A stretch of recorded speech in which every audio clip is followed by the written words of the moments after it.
Hey everybody, so I am going back in with another Halloween set. I did a removal of my previous set yesterday, so most of my cuticle work and prep has already been done, but I do have a layer of rubber base coat on my nails, so I am going in and just kind of buffing up the natural nail just to take away that shiny surface from the rubber base gel, and I'm using a medium grit sanding band to do that. I'm also using my e-file at about 5,000 RPMs. The one that I'm deciding to use today is the Kiara Sky Unicorn e-file, and I'm just gonna basically do that same process for all of my nails, again just to take away the shine and allow the product that I'm gonna apply over top to stick better to the nail.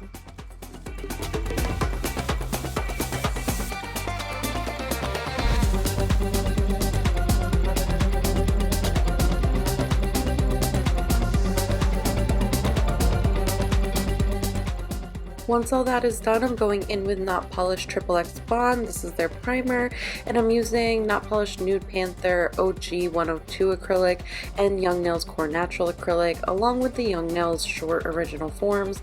I'm first applying that primer to my nail, then I'm actually using my scissors to measure out the width of my nail because my sidewall skin kind of sticks up a little bit, and so it helps me fit my forms better if I cut tiny slits in the side, as you see here. I wasn't originally going to keep this part in, that's why it's not really in frame, but I thought it actually might be helpful for some of you since I don't think I've actually showed how I apply my forms on camera really in depth, so I will do that in future videos, but hopefully this is helpful.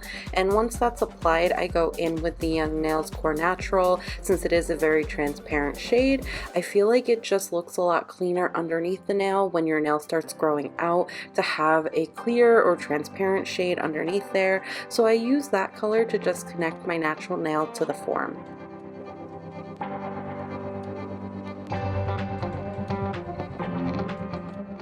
As you can see, I am going in with the Nude Panther shade, and I'm just building up my free edge. I just try to perfect that shape as much as possible to minimize the filing that I have to do. I am also using Not Polish's acrylic brush in the size 12. As you can see, this is the side view of the nail once my free edge is built. It's very thin and it's very precise, so that again I minimize filing. But once you have that, you need to go ahead and start applying more product to your apex area so that of course your nails don't break.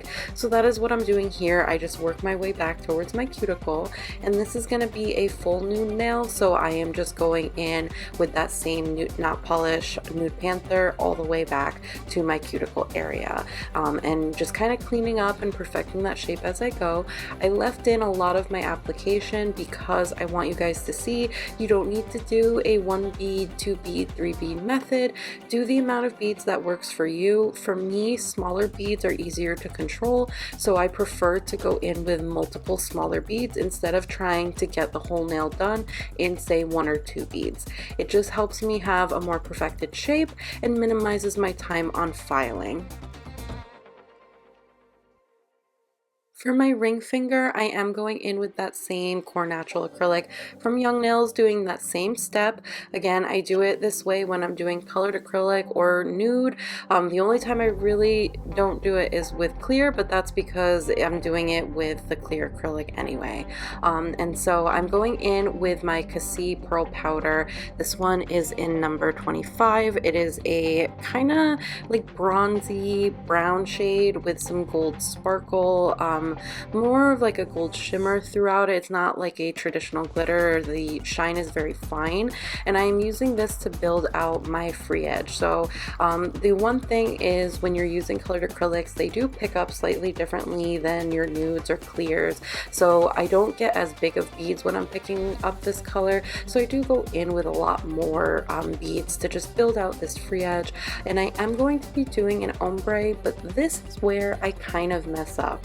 I do my ombre and then try to do the nude to actually build that ombre like design up, and I end up kind of like thinning out my nude shade a little bit too much on the sides, so it ends up turning very transparent. It looks fine after I'm done applying it, but then when I go into file, I kind of file out the sides. I'm still trying to perfect my like ombre method because I feel like sometimes I get it right and other times I'm just struggling. So today I went in with more of that bronzy shade and I just applied it kind of backwards over top of the ombre nude so that I can add more of a blend to it, since I didn't like the way it was looking after I applied the Nude Panther shade.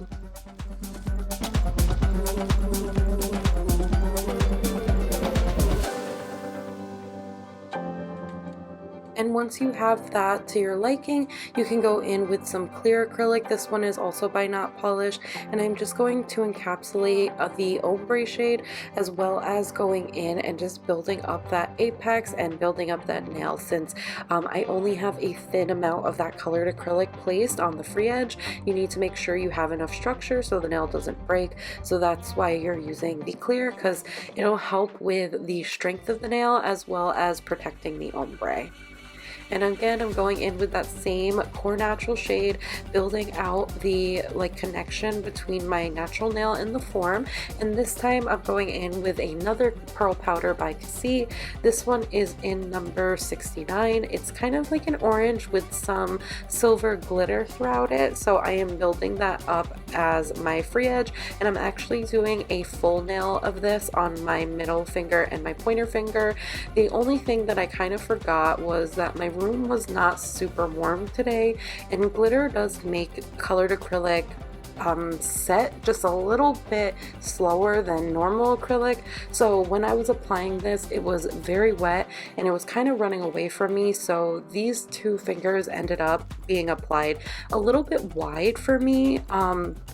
I just wasn't able to keep the shape as tight as I typically do, so I would probably just wait a couple seconds if you're using acrylic like this before you go ahead and apply it to the form. Just let it set for a couple seconds so that it doesn't start running everywhere, because I did notice that this color in particular, because of all the glitter in the areas that it started running down the form, it went almost kind of translucent, so I had to build it up multiple times and in multiple layers just to get it to be opaque again. So just be mindful of that if you're using glitter acrylics, or really any acrylic that has any type of color or particles in it that's not just like a clear or a nude. Those do tend to set up a lot slower because of the particles and color pigments that are in them.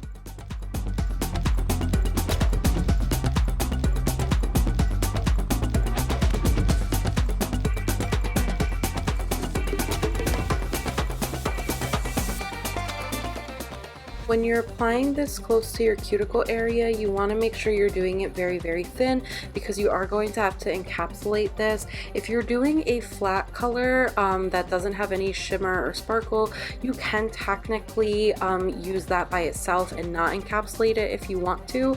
I prefer to encapsulate all my colored acrylic, and when you have glitter in an acrylic, you do have to make sure you encapsulate it, because when you file over top, it'll either start turning some of the glitters silver if they just have like a coating of color over top of them, or you'll start noticing that you're kind of eating away at the shape of the glitter. So you'll see that some of the glitter is kind of like broken up and you can see the filing over top. So encapsulating the nail actually helps just keep the color as nice as possible, and you don't have to worry about having like scratches or random dips and glitter particles missing from the nail.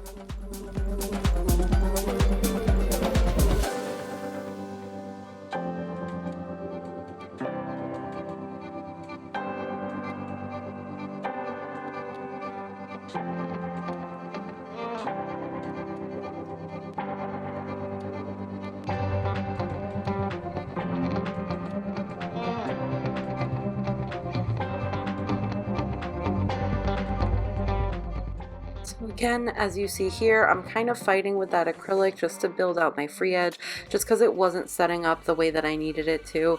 You can help this by just holding the acrylic on your brush for a couple extra seconds, or draining the bead on the back of your towel before you apply it to the nail, just whatever your preference is. And then again, I go in and encapsulate that entire nail. So as you can see, this nail did end up a little wider than it should have, but that's okay. We can fix that with filing. I just prefer to try to avoid that when I apply my acrylic, so that I don't have to spend as much time on filing. I do try to keep my application as thin as I can and not over apply the nail, so that I don't have a lot of excess acrylic to take off when I go through my filing routine. So right now I'm just using a fine carbide bit. I am going in and filing down the nail on the sidewall so that I can get rid of that excess like width, and then I'm going to go in with my hand file just to perfect the shape.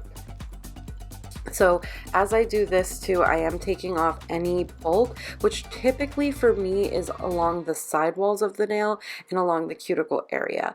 I am doing my e-file at about 10,000 RPMs, and again, it's a fine carbide bit because I don't have a lot of product that I need to take off, and I'm really just trying to perfect the shape at this point. So the fine grit of this bit will allow me to perfect the shape and not chunk out parts of the acrylic. If I'm doing a removal, I prefer a higher grit, like a coarse grit, just to allow me to remove it a lot faster. And I am using a 100 grit nail file. I don't leave a lot of my hand filing routine in just because it's hard for me to get on camera without me like not having to slow it down, which then just makes the video really long. So if you want to see a dedicated video to filing, I can try to do that, but for now I just wanted to show you a little bit so you can see kind of some of my process. But yeah, I'm just kind of focusing on perfecting that shape right now, and then I'll move on to the design work, which I am going to be trying to fix that part of my nail that kind of chunked out on my ombre on the ring finger. So the way that I'm going to do this is by using marble inks. I am going in with the Christy Meakin matte top coat to apply first, because marble inks apply better over a matte base, and I'm using the not polished marble ink in the gold shade for this. So the way you apply these is you just apply it in random spots to your nail once you have that matte base on, and then you go in with some 100% acetone, and you just take it on a little brush and basically just start moving and removing the marble ink. You just want to basically kind of smudge it until it's in the desired design and shape that you want. The metallic ones, I will say, are a little harder because as you start to move the product, a lot of the shimmer particles will move into areas that you may not want them to be, so it ends up kind of leaving a shimmer reflect over the entire nail instead of just being in the areas you want. So you do have to be careful and try to clean that up as best as you can. So I do use a kind of like nail lint wipe to just make sure that I wipe my brush off in between, so that I'm not just dispersing all of that sparkle all over the entire nail. And once that's done, I go in with my not polished glosset. This is just their normal gel top coat, and I'm going to apply this over top of all three of my middle nails. So I am doing this to kind of create a shiny background on my middle and pointer finger. I am going to apply stickers, and if you apply them over top of a freshly filed nail, I find that sometimes you'll see around the edge of the sticker just that kind of like scratchy buff surface, and it just is very easy to tell that it's a sticker when you do that. So I prefer to either use my primer or to top coat the nail first, so that I get rid of any of that dusty like scratched up look before I do my stickers. And now I'm just using the Young Nail Speed Clear on the back of this little charm and just applying that to my ring finger before I go in with the stickers. I do find that the acrylic is just easier for me than the gel sometimes, but if you have a difficult time applying your charms, you can go ahead and use gel to adhere it, since it'll allow you more time to just kind of move the charm around the nail and find the best placement that you like for your set. And I'm just picking random stickers. These I think are from iGel Beauty. They're just some gold Halloween stickers, and I just basically pick random ones till I find a placement that I like. And when I have stickers on my nails, I do top coat over top top of them twice. Sometimes the top coat doesn't lay the nicest over top of the sticker, the first coat, and I want to make sure that they're protected so that they don't lift and come up. And you want to top coat around that charm as well, especially if you use acrylic to adhere it. Even though acrylic will stick very well over top of a gel top coat once it's dried, it does dry to a matte surface, so you want to go ahead and apply top coat over top of those edges so that it all kind of seamlessly blends together. Now I'm using the iGel Beauty number 102 High Tea Gel Polish, and I am applying this to my pinky and my thumb. I am going to also be using this on all of my fingers on my other hand as my base coat, and I'm just going to use some of those stickers on my pointer and my middle finger on my other hand. That way the two nails look very similar and cohesive, but I don't have to do all this design work with my non-dominant hand. It's just an easy way for me to keep them cohesive while not having to do a lot of like very meticulous application and designing using my non-dominant hand. And when I do apply the gel polish, I do use 2 coats, and then I go in and top coat over top of those with the gel top coat. You don't need to do 2 coats of the top coat if you're not applying the stickers over top, so I just go in with 1 coat. And that is pretty much it for this set. I really like it. It's kind of spoopy but also kind of fall because it has more fall colors. I really like the way that it came out. I love the sparkle and the shine from the stickers and the charms, so it was really fun for me to do, and I haven't done stiletto nails in quite some time, so that was really fun too. So if you like this video and want to see more from me, thumbs this video up, comment below what you guys thought and what other videos you would like to see from me in the future. Subscribe to my channel if you haven't. It really means a lot to me. I'm hoping to get to 1,000 subscribers. Other than that, I hope you guys are having a fun start to your spoopy season, and I will see you guys in the next one. Bye everybody.